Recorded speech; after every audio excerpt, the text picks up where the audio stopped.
Shields in Minecraft are a vital part of modern PvP, so in this video I'm going to show you everything you need to know about them, starting right now. So shields are easily crafted using 6 oak planks in a pattern like this with 1 iron ingot at the top. That gives you a shield. You put it in your offhand or in your main hand, but both work. Right clicking will activate your shield, or shifting in Bedrock Edition, and now you have 90 degrees of protection, with the middle degree being where you are, so you kind of have from like here to here, being fully protected, so any attack from a mob right in front of you is completely deflected. Now, something that makes shields really cool, as well as just being a defense mechanism, is that if you make yourself a really nice banner, let's make myself one right here, something like this, and we'll just add some cool patterns to it just like this, we can actually put that banner right on the shield.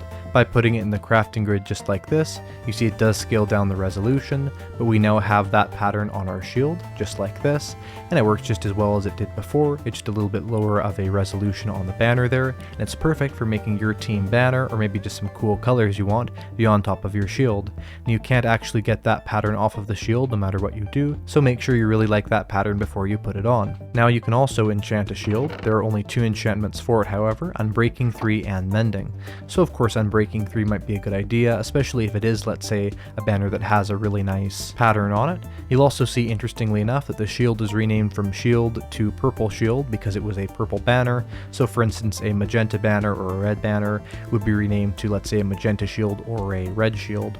Now we can enchant it with the Unbreaking 3 there, and we can also enchant it with Mending, and of course Unbreaking 3 gives the shield a larger amount of durability, and Mending will let you increase the durability when you gain experience, which is very important as a shield's durability can get very low very quickly, especially when attacking mobs such as magma cubes. Now shield blocks attacks, especially things like from, let's say, zombies or skeletons. Let's try dodging an arrow just like this. We right click, you'll see we actually get the advancement "not today thank you," which is gotten by dodging an attack with a shield. And you can see that as long as we're holding down right click, that skeleton's arrows cannot kill us, and it works very effectively.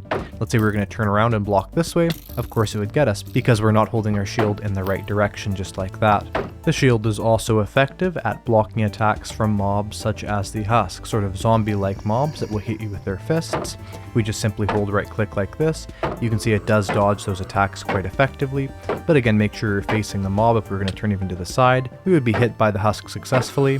So make sure you're holding that. You might also see that the durability of our shield is slowly going down, and that's also with Unbreaking 3, so be sure that you're not defending like this for too long, as you will eventually run out of a shield, but it is a really useful trick as well. What's also nice is when doing PvP with players with swords, you can effectively block their hits as well, just like this. You can see by holding right click, every single sword attack by that netherite sword is completely dodged, which is of course incredibly overpowered, as you literally have to only look at your opponent to be protected by them while holding down right click.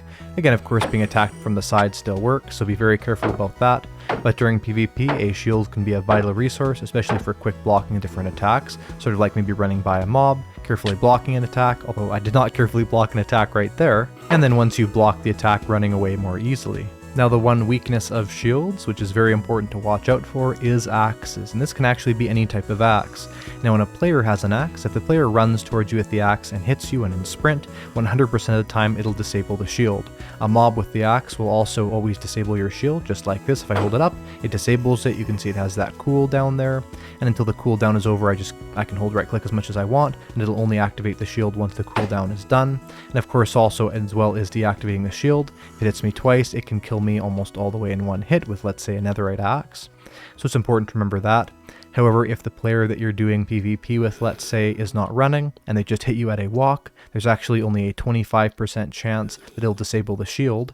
However, every single level of efficiency that their axe has, it'll be an extra 5% chance of disabling your shield. So if they have an efficiency 5 axe and they hit you, there is a 50% chance it'll disable it if they're not sprinting. So overall, it's important to remember that axes and shields do not mix, as shields can only block one attack from axes. This is also the reason why axes are such a common weapon in PvP now, is because shields are also used quite frequently. You basically need an axe to defeat an opponent that has a shield. Planning a trip to the end, make sure to bring a shield, because you can actually effectively block these shulker pellets if you're facing them while holding down right click, although it can be a little bit difficult to do. Let's try that right here. We're just going to face the shulker pellet here, and you can see I just blocked it there. Just be aware this is a little bit difficult to do as these things move around a lot, and you only have the 90 degrees in front of you that you can block that Shulker pellet from. Make sure to bring a shield to raids because they can block a lot of the knockback and damage from Ravagers. This works for both their screaming attack and also their charging attack. You can completely block the damage and most of the knockback with it, which is really effective. It's also cool because these mobs are so dangerous normally, you can basically make them powerless by just holding down right click with your shield. Just be aware they damage your shield very quickly, so you'll want to make sure to defeat them rather quickly when using this technique. Here's something interesting, shields only take damage to their total durability, which is 336, if the attack is that of 3 or stronger. That is, if you didn't have your shield up, it would take away 1.5 hearts, so if an attack is that much or stronger, then it'll take away durability on the shield. But let's say the attack would only take away 1 heart normally, like let's say the hit of a Llama Spit, then that would actually not take away any durability on your shield. Something that's also interesting is that the only projectile that can defeat the shield is a piercing crossbow. So a crossbow with any level of piercing on it will be able to go right through your shield and hit you either way. So be very aware of the piercing crossbow and the axe when you're using the shield, as those are the only 2 ways of truly defeating its defense other than just breaking the shield over time. Anyway, I hope you enjoyed everything about shields in Minecraft 1.18. If you did, make sure to press the like button, make sure to subscribe, comment, share.